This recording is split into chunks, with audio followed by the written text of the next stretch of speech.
Hello everyone, I am Dr. Shruti Pandey. I am working as an assistant professor at Kite Group of Institutions, and today we are dealing with the topic DC to DC converters. DC to DC converters में हमने different configurations पढ़े थे, जिसमें buck converter का एक brief analysis हम पहले कर चुके हैं और उसी को आगे आप continue करेंगे.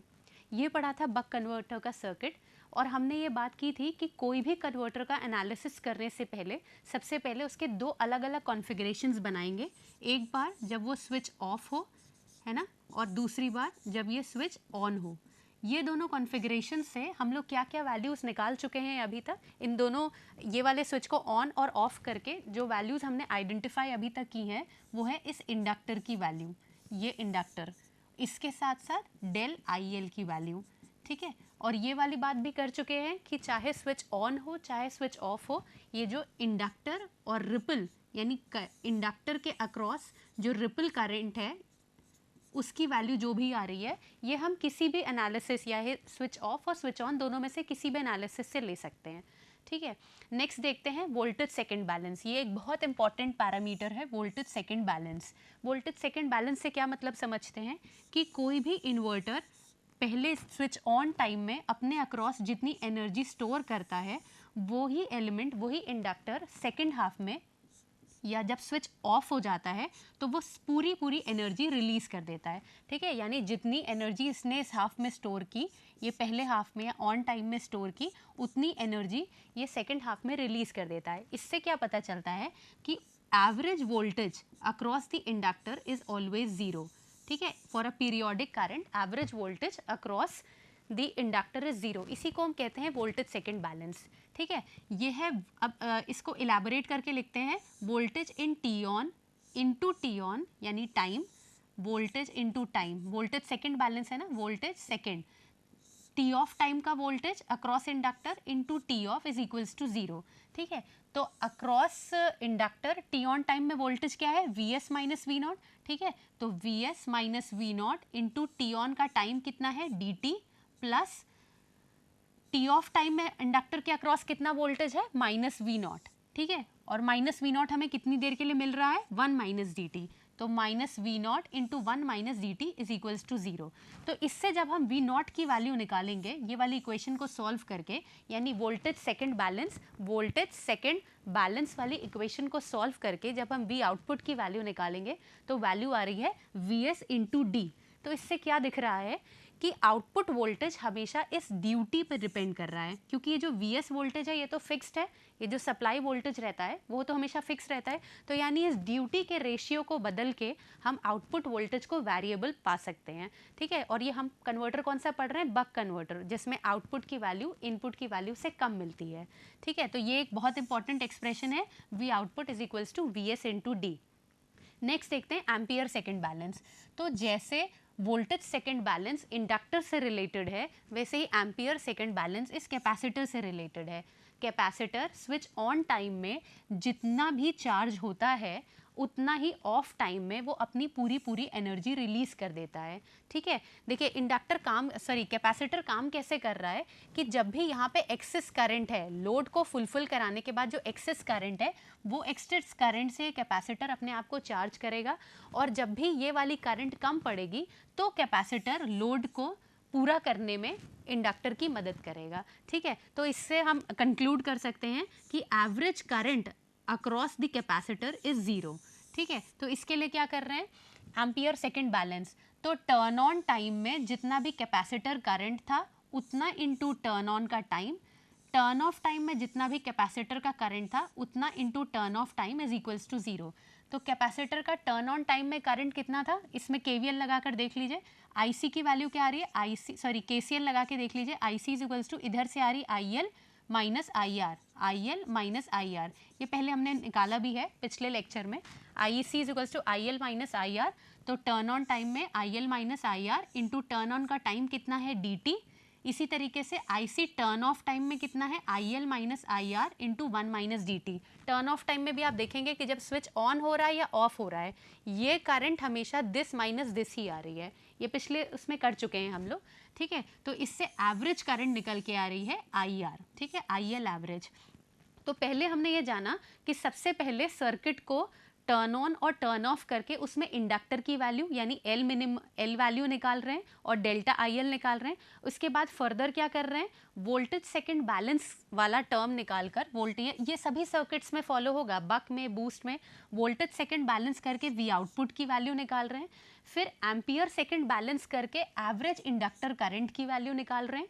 ठीक है, फिर आ रहा है कैपेसिटर करंट की वेव फॉर्म, ये भी हम पिछले वाले उसमें ब्रीफ कर चुके हैं, लेकिन क्योंकि यहाँ पे I C is equals to I L minus I R निकाला है हमने, और हमने ये भी देखा है कि आई एल एवरेज की वैल्यू आई आर के बराबर है। आई एल वेव फॉर्म कैसी है, आई एल वेव फॉर्म ऐसी है ना, इस तरीके की आई एल वेव फॉर्म है। इसकी जो एवरेज वैल्यू है वो आई आर के बराबर आ रही है, ये पिछले उसमें हमने देखा। ठीक है, तो अब आई सी की वेव फॉर्म कैसे बना सकते हैं, आई एल माइनस आई आर। ठीक है, यानी instantaneous value of I L में से ये स्टेडी वैल्यू यानी एवरेज करंट ऑफ इंडक्टर यानी आई आर को माइनस करके ये आई सी की वेव फॉर्म निकाली जा सकती है। ठीक है, आई सी की वेव फॉर्म में भी क्या दिख रहा है कि जितना वो पॉजिटिव हाफ में यानी जब स्विच ऑन है उसमें जितना वो चार्ज कर रहा था अपने आप को, उतना ही वो नेगेटिव पार्ट पे जितने टाइम सर्किट ऑफ है उतने टाइम वो अपने आप को डिस्चार्ज करेगा। ठीक है, अब नेक्स्ट वाला टर्म कौन सा निकालते हैं, आई मिनिमम और आई मैक्सिमम। ठीक है, इसलिए मैं बार बार ये बात बता रही हूँ कि ये ही सेम चीज़ें फॉलो होंगी। पहले सर्किट का टर्न ऑन टर्न ऑफ करके एल निकालना, इसके बाद फिर वोल्टेज सेकंड बैलेंस, फिर एम्पियर सेकंड बैलेंस, फिर आई मिनिमम आई मैक्सिमम, यही थ्रू आउट हर कन्वर्टर सर्किट में फॉलो होगा। आई मैक्सिमम आई मिनिमम के लिए क्या है, आई मैक्सिमम क्या दिख रहा है, ये है रिपल, है ना, ये है एवरेज इंडक्टर करंट, ये आई एल की वेव फॉर्म है जिसमें ये है एवरेज इंडक्टर की रिपल करंट। ठीक है, सॉरी एवरेज इंडक्टर करंट, ये है इसका रिपल, ये है पॉजिटिव हाफ का रिपल, ये है नेगेटिव हाफ का रिपल। ठीक है, तो आई मैक्सिमम की वैल्यू अगर निकालनी है तो क्या कर सकते हैं, अगर ये पूरा रिपल है, ठीक है, पीक टू पीक है ना, पीक टू पीक अगर ये डेल्टा आई एल है तो इसका आधा कितना होगा, ऊपर वाला पार्ट हो जाएगा डेल्टा आई एल अपॉन 2। तो देखिए ऊपर वाला जो पार्ट है यानी यहाँ से लेकर यहाँ तक का पार्ट, ये हो गया डेल्टा आई एल अपॉन 2। ठीक है, तो अगर आई मैक्सिमम निकालना है तो इस बीच वाली एवरेज करंट में आई एल में ये delta I L by 2 add कर दें, और यही एवरेज करंट आई आर के भी बराबर है, पिछले उसमें प्रूफ किया हमने। ठीक है, तो I maximum is equals to I L plus I L by 2 delta I L by 2, और इसी तरीके से आई मिनिमम अगर निकालना है तो इस वाले में delta I L by 2 minus कर देंगे, आई L minus delta I L by 2 minus कर देंगे तो आई मिनिमम की वैल्यू आ जाएगी। ठीक है, आई एल हमने बताया कि आई आर के बराबर है। ठीक है, तो आई मिनिमम की वैल्यू से देखते हैं, आई आर रख देंगे इसकी जगह पे, I R minus delta I L by 2, जहाँ पे आई आर क्या है, आई आर लोड रेजिस्टेंस है, ये वाली जो करंट है आई आर, तो आई आर क्या है, वी आउटपुट अपॉन आर। ठीक है, तो ये क्या हो गया, V output upon R minus जो सबसे पहला वाला सर्किट था वहाँ से हम डेल्टा आई एल की वैल्यू निकाल लेंगे। ठीक है, इसलिए मैंने यहाँ लिख ली है। ठीक है, तो ये क्या हो जाएगा, V not by L 1 minus D by T, D into T. ठीक है, V नॉट को और क्या लिख सकते हैं, V नॉट को लिख सकते हैं V S into D upon R minus V naught upon L 1 minus D of T.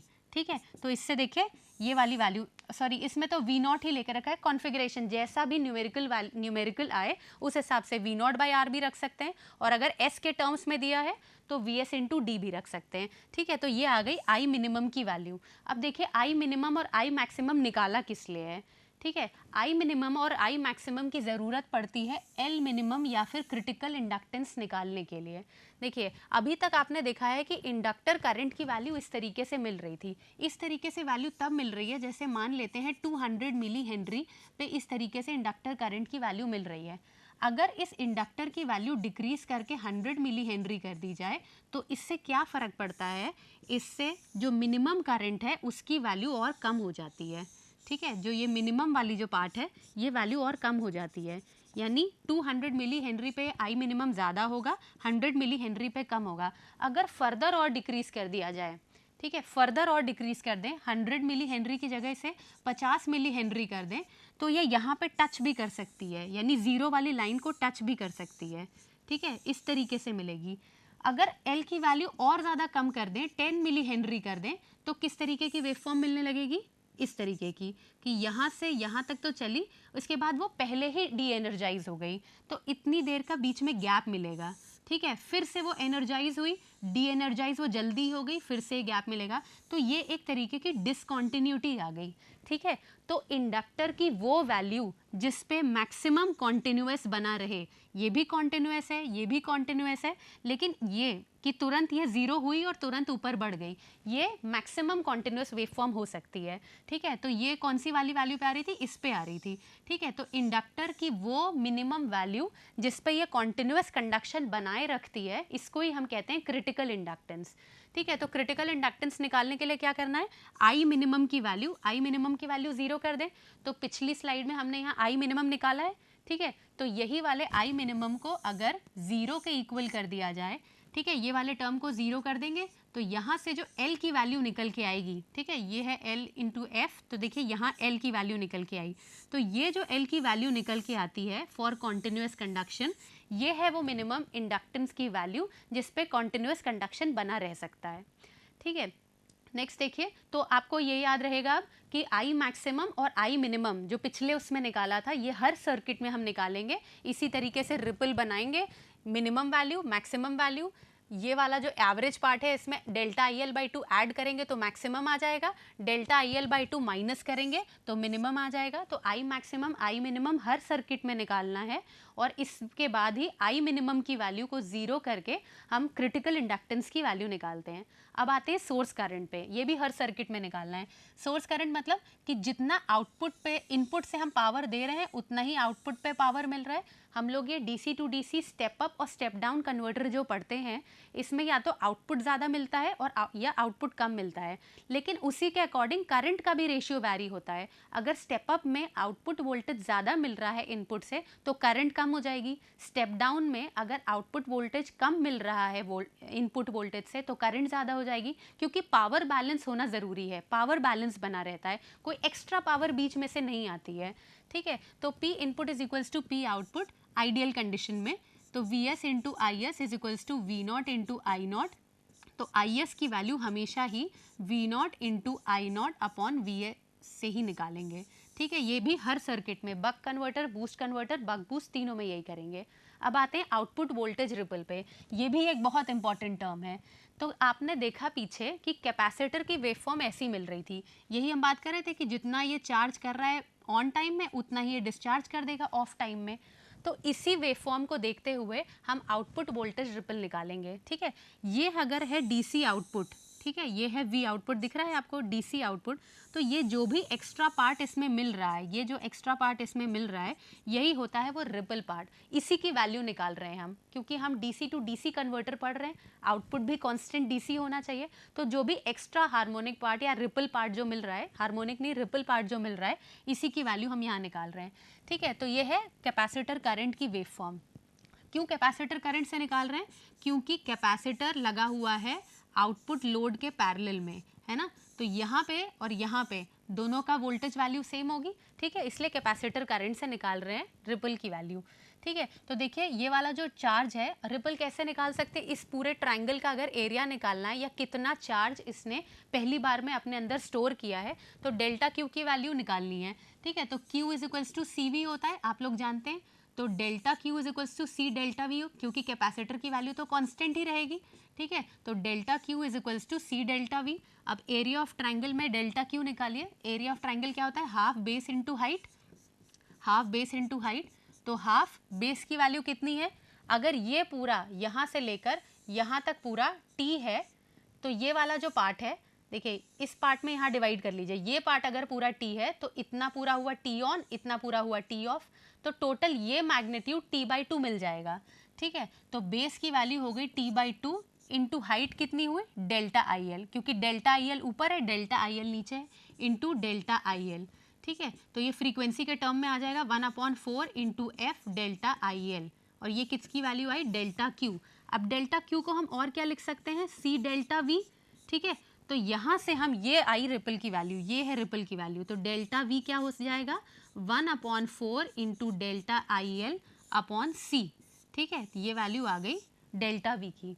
ठीक है, अब डेल्टा आई एल हमने पिछली इक्वेशंस में निकाल रखा है, वो डेल्टा आई एल की वैल्यू यहाँ अगर रख देंगे तो डेल्टा वी सी की वैल्यू आ जाएगी, यानी कैपेसिटर वेव फॉर्म, यानी कैपेसिटर का जो आउटपुट कांस्टेंट है उसमें कितना रिपल हमें मिल रहा है, ये वैल्यू हम यहाँ से निकाल सकते हैं। इसके अलावा अगर प्रैक्टिकल कंडीशन में डेल्टा VC दिया हुआ है, जैसे मैंने बताया था कि इंडक्टर करंट में कितना रिपल प्रैक्टिकली अलाउड रहता है, वो 5% ऑफ रिपल करंट रहता है, वैसे ही प्रैक्टिकल केसेस में डेल्टा VC कितना वोल्टेज रिपल अलाउड है, ये इस पे डिपेंड करता है कि जो भी VC आउटपुट वोल्टेज है, VC जो कि पैरेलल में लगा है V आउटपुट के, जितना भी कैपेसिटर वोल्टेज है उसका 25% ऑफ वोल्टेज अलाउड रहता है रिपल वोल्टेज की तरह।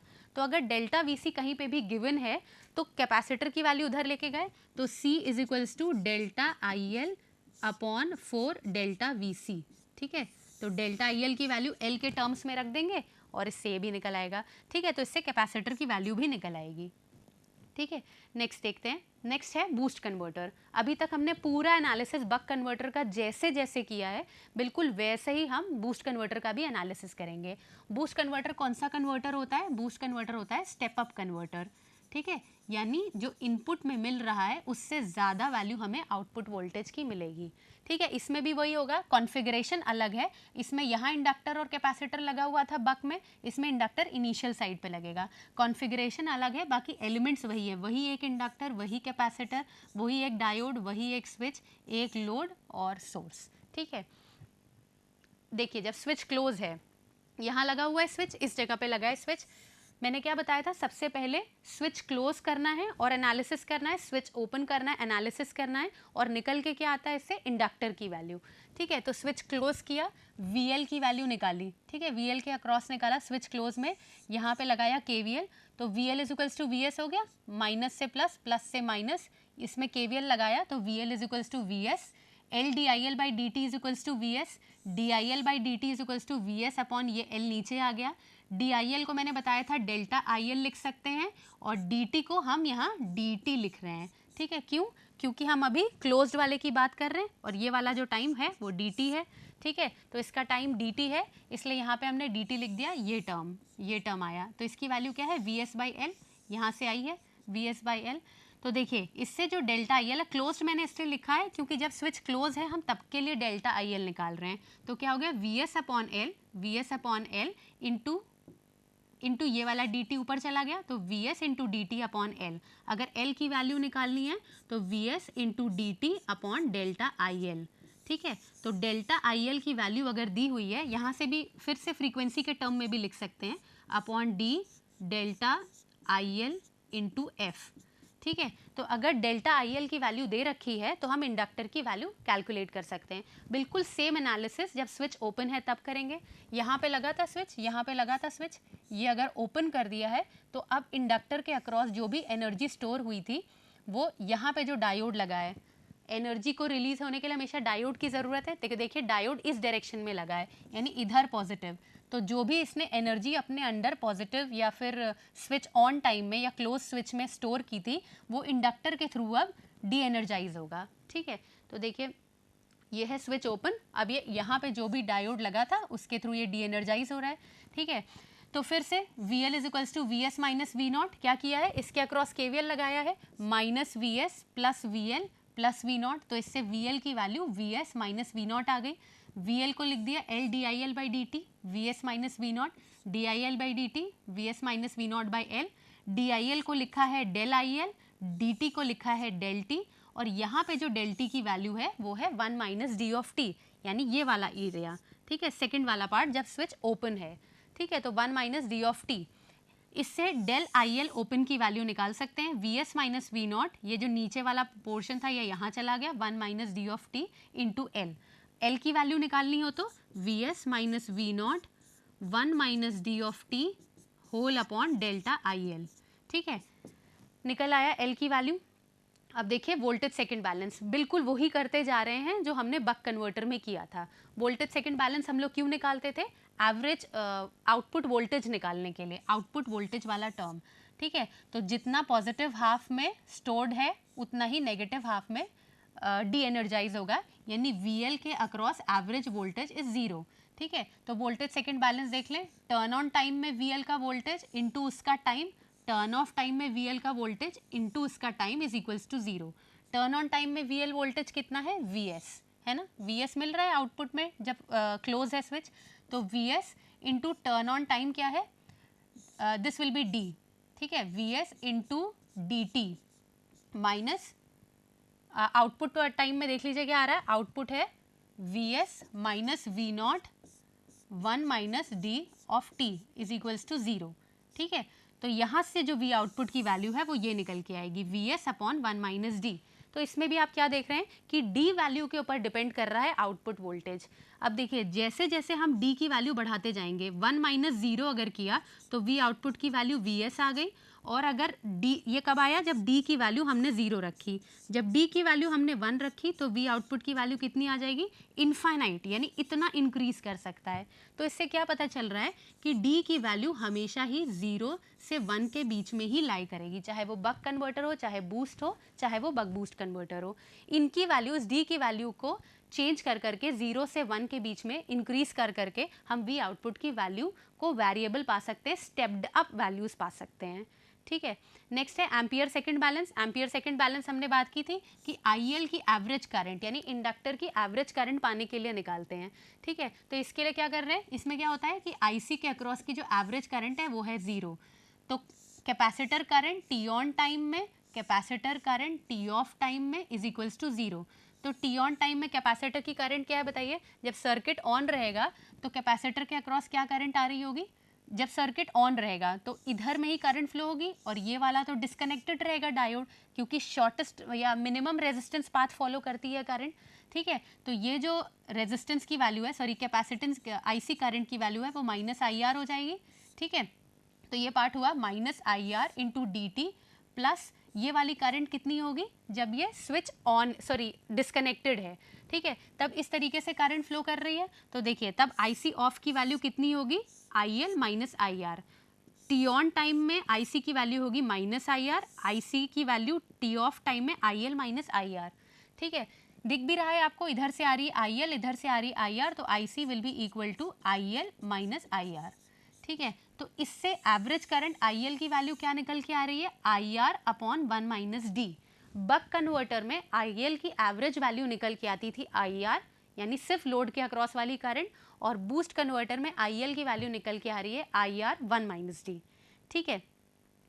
अब फिर इसके बाद नेक्स्ट हम लोग क्या करते हैं, I मैक्सिमम और I मिनिमम वैल्यूज निकालते हैं, I maximum and I minimum, ठीक है। I मैक्सिमम I मिनिमम निकालने के लिए I मैक्सिमम फिर से वही करेंगे, I maximum is equals to जो भी बीच में डेल्टा IL है, प्लस सॉरी जो भी बीच में एवरेज IL करंट है प्लस डेल्टा IL बाई 2 ऊपर वाला पार्ट, और I मिनिमम के लिए जो भी IL करंट है minus delta IL by 2। IL की वैल्यू हमने पीछे से, IL की वैल्यू क्या निकल के आई थी, IR upon 1 minus D. IR को हम क्या लिख सकते हैं, V नॉट अपॉन R, और V नॉट को यहाँ क्या लिख सकते हैं, VS अपॉन 1 माइनस डी, है ना, क्योंकि यही आउटपुट वोल्टेज निकल के आया था।